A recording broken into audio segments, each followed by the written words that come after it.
ನಮಸ್ಕಾರ ಸ್ನೇಹಿತರೆ, ಶ್ರಾವಣದ 2ನೇ ಸೋಮವಾರ ಶಿವ ವೈಬ್ಸ್ಗೆ ಮತ್ತೆ ನಿಮಗೆಲ್ರಿಗೂ ಸ್ವಾಗತ. ನನಗೆ ಒಂದು ಪ್ರಶ್ನೆ ಬಂತು. ಈ ಪ್ರಶ್ನೆ ನಿಮಗೂ ಬಂದಿರ್ಬೋದು ಅನ್ಕೋತೀನಿ. ಶಿವನ ಕೈಯಲ್ಲಿರೋ ತ್ರಿಶೂಲದ ಅರ್ಥ ಏನು? ಶಿವನು ಡಮರುನೇ ಏಕೆ ಬಾರಿಸ್ತಾನೆ? ಶಿವತಾಂಡವ ಅಂದರೆ ಏನು ಅಂತ ಈ 3 ಪ್ರಶ್ನೆಗಳಿಗೂ ಉತ್ತರ ಈ ಎಪಿಸೋಡಲ್ಲಿ ನಿಮಗೆ ಸಿಗುತ್ತೆ ಸ್ನೇಹಿತರೆ. ಮೊದಲನೇದಾಗಿ, ತ್ರಿಶೂಲ ಶಿವನ ಶಸ್ತ್ರ ಮಾತ್ರ ಏಕೆ ಅನ್ನೋದನ್ನು ನೋಡೋಣ. ಶಿವನು ತ್ರಿಶೂಲವನ್ನು ಹಿಡಿದಿರುವುದು ಕೇವಲ 16 ದೇವತೆಗಳ ಶಸ್ತ್ರಗಳಲ್ಲಿ ತ್ರಿಶೂಲವೂ ಒಂದು ಅಂತ ಅಲ್ಲ. ಅದು ಶಿವನ ಶಕ್ತಿಯ, ಜ್ಞಾನದ ಮತ್ತು ಬ್ರಹ್ಮಾಂಡದ ನಿಯಂತ್ರಣದ ಪ್ರತೀಕ. ಅದು ಕಾಲ, ಅಹಂಕಾರ ಮತ್ತು ಭ್ರಮೆಯನ್ನು ತಡೆದು ಪ್ರಜ್ಞೆಯ ದಾರಿಯನ್ನು ತೋರಿಸುತ್ತೆ. ಶಿವನು ತ್ರಿಶೂಲದಿಂದಲೇ ಸೃಷ್ಟಿ, ಸ್ಥಿತಿ, ಲಯ ನಡೆಸ್ತಾನೆ. ತ್ರಿಶೂಲದ 3 ಎಲೆಗಳು ತ್ರಿಕಾಲವನ್ನು ಸೂಚಿಸುತ್ತವೆ. ಶಿವನು ಕಾಲದ ನಿಯಂತ್ರಕ ಅಲ್ವಾ? ತ್ರಿಶೂಲದ 3 ಎಲೆಗಳು ಭೂತಕಾಲ, ವರ್ತಮಾನ ಕಾಲ, ಭವಿಷ್ಯತ್ ಕಾಲವನ್ನು ಸೂಚಿಸುತ್ತವೆ. ತ್ರಿಗುಣವನ್ನು ಸೂಚಿಸುತ್ತವೆ. ನಮ್ಮಲ್ಲಿ ತಿರುಗು 3 ಗುಣಗಳಿವೆ: ಶುದ್ಧತೆ, ಕ್ರಿಯಾಶೀಲತೆ ಮತ್ತು ಆಲಸ್ಯ. ಇವುಗಳ ಸಮತೋಲನವೇ ಈ ತ್ರಿಶೂಲವಾಗಿದೆ. ಹಾಗೆ ಈ ತ್ರಿಶೂಲ ತ್ರಿಪದವನ್ನು ಸೂಚಿಸುತ್ತದೆ: ಆದಿಭೌತಿಕ, ಆದಿದೈವಿಕ, ಆಧ್ಯಾತ್ಮಿಕ ಅನ್ನುವಂತಹ 3 ನೋವುಗಳನ್ನ ಈ ತ್ರಿಶೂಲದಿಂದ ಶಿವ ನಾಶ ಮಾಡ್ತಾನೆ. ವಿಷ್ಣುವಿನ ಸುದರ್ಶನ ಚಕ್ರ, ಬ್ರಹ್ಮನ ಕಮಂಡಲ, ಇಂದ್ರನ ವಜ್ರಾಯುಧ ಎಲ್ಲವನ್ನು ವಿಶ್ವಕರ್ಮನು ತಯಾರಿಸಿದ. ಹಾಗೆ ಶಿವನಿಗೆ ಸೂರ್ಯನ ತಪದಿಂದ ಕರಗಿದ ಲೋಹದಿಂದ ತಯಾರಿಸಲಾದ ಶಸ್ತ್ರವೇ ಈ ತ್ರಿಶೂಲ. ಈ ತ್ರಿಶೂಲ ನಮ್ಮೊಳಗಿನ ಈಗೋ ಅಂದರೆ ಆತ್ಮ ಮರುಭಾವನೆ, ಬಂಧನ ಮತ್ತು ಭ್ರಮೆಯನ್ನು ಕತ್ತರಿಸಿ ನಮ್ಮನ್ನು ಪ್ರಜ್ಞಾವಂತ ವ್ಯಕ್ತಿಗಳನ್ನಾಗಿ ಮಾಡುತ್ತದೆ. ಅಂತಹ ಮಹಾನ್ ಅಸ್ತ್ರವೇ ತ್ರಿಶೂಲ. ತ್ರಿಶೂಲ ನೆನೆಸೋದೆಂದರೆ ಹೃದಯ ಶಾಂತವಾಗುತ್ತೆ, ಮನಸ್ಸು ಸ್ಥಿರವಾಗುತ್ತೆ. ಅದು symbol of balance, inner power and detachment.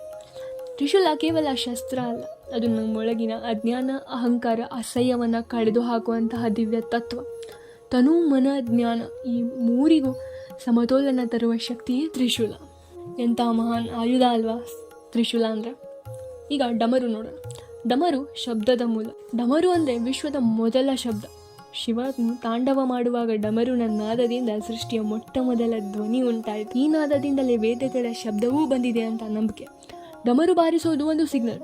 ಡಮರು 2 ತಾಳಗಳ ಮಧ್ಯೆ ಹಾಕುತ್ತಾ ಒಂದು ಕಂಪನದ ಮೂಲಕ ಶಬ್ದ ಉಂಟು. ಈ ಶಬ್ದ ಆಲೋಚನೆ ಮತ್ತು ಪ್ರಪಂಚದ ತಾಯಿ ಅಂತೆ. ಭಾರತೀಯ ಲಿಪಿಗಳ ಮೂಲವು ಶಿವನ ಡಮರುನಾದದಿಂದ ಬಂದಿದೆ ಎನ್ನಲಾಗುತ್ತೆ. ಇದನ್ನು ಮಹೇಶ್ವರ ಸ್ತೋತ್ರ ಅಂತ ಕರೀತಾರೆ. ಶಿವನು ಡಮರುನಾದದಿಂದ ಸಂಸ್ಕೃತ ವ್ಯಾಕರಣದ 14 ಮಹೇಶ ಸ್ತೋತ್ರಗಳನ್ನು ಉತ್ಪತ್ತಿ ಮಾಡಿದನೆಂದು ಪತಂಜಲಿಯು ವ್ಯಾಖ್ಯಾನಿಸಿದೆ. ಡಮರು ಜ್ಞಾನ, ನಾದ, ರಚನೆ ಮತ್ತು ವಿಸರ್ಜನೆಗಳ ಸಮತೋಲನವಾಗಿದೆ. 3ನೇದಾಗಿ ಶಿವತಾಂಡವ. ಶಿವತಾಂಡವವನ್ನು ಶಿವನು ಏಕೆ ಆಡ್ತಾನೆ? ಇದು ನೃತ್ಯದ ಮೂಲಕ ಸೃಷ್ಟಿ, ಸ್ಥಿತಿ, ಲಯವನ್ನು.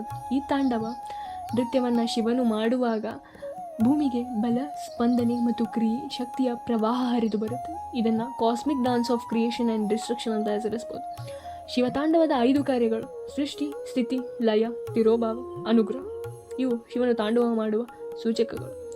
ಶಿವತಾಂಡವು ವಿಶ್ವದ ರಚನೆ, ಸ್ಥಿತಿ ಮತ್ತು ಲಯ ಅಂದರೆ ತ್ರಿಮೂರ್ತಿತ್ವದ ಪರಮರೂಪ. ನೃತ್ಯವು ಕೇವಲ ಶೈಲಿಯಲ್ಲ, ಬ್ರಹ್ಮಾಂಡದ ಚಲನೆಯ ಶಕ್ತಿಯ ಸಂಕೇತ. ನಂದಿಕೇಶ್ವರನು ಶಿವತಾಂಡವವನ್ನು ಲಿಖಿತಗೊಳಿಸಿ ಅಭಿನಯ ದರ್ಪಣ ಎಂಬ ಗ್ರಂಥವನ್ನು ರಚಿಸಿದನು ಎಂಬ ಪ್ರತೀತಿ ಇದೆ. ಆದರೆ ನಾವಿಲ್ಲಿ ಕಲಿಯಬೇಕಾದೇನು ಗೊತ್ತಾ ಸ್ನೇಹಿತರೆ? ತ್ರಿಶೂಲ ಶಕ್ತಿಯ ಸಂಕೇತ, ಡಮರು ಜ್ಞಾನದ ಶಬ್ದ ಮತ್ತು ತಾಂಡವ ಜೀವ ರಹಸ್ಯದ ನೃತ್ಯ.